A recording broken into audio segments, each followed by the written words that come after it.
Good afternoon. It's day 29, and today's going to be a little bit of a continuation of yesterday where we talked about putting some blank space, some white space in life. And my thoughts today turn to what are you expecting in that space? Yesterday, I was on a call, and the challenge came from one of the people on the call asking if any of us could recall off the top of our heads what one or two of our 1, 3, 5-year goals are without having to look at the sheet that they'd written them out on. And I was able to recall a couple of mine pretty quickly, but I realized in that moment that I have 2 pages of things written out, and I could recall 2 of them in that moment. And one of the things that I know for a fact is that if we don't have vision, it's not going to matter how much blank space we put in the calendar or how many strategic blocks or planning sessions. We have to, as Stephen Covey said, begin with the end in mind. So whether it's a project or it's something you want to accomplish that has nothing to do with work, have you sat down and figured out what the end is going to look like? Because typically you've got to start with that in mind so that you can sort of back into what needs to happen to get there. So one of my goals this past week, it was to sort of evaluate what I'm doing, what I'm not doing, what's working, what's not working. But this week it has to have the context added that how does this fit with my longer term goals?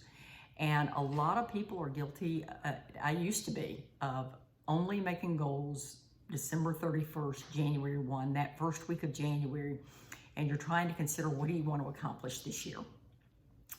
And my experience was that I could set goals in January, and by about April, when they aren't really kicking in yet, I'm thinking, okay, I still have 9 months, no worries.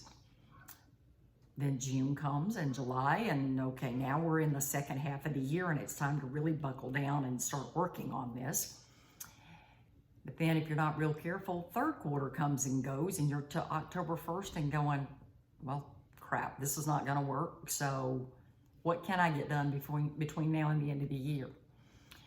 Well, there's scripture that says, without a vision, the people perish. So if you don't have vision, you're just spinning your wheels. You might as well consider yourself to be like the elephant that has 1 foot chained and is just walking in circles all day. Because without a vision, that's exactly what you're doing with your life. So I challenge you today to work on your vision. What is it that God put you here for? What is it you want to accomplish? What are the things that you dream about doing? And find a way to put them in front of you, whether they're written out and in a planner that you can refer to every day, or they're on a vision board.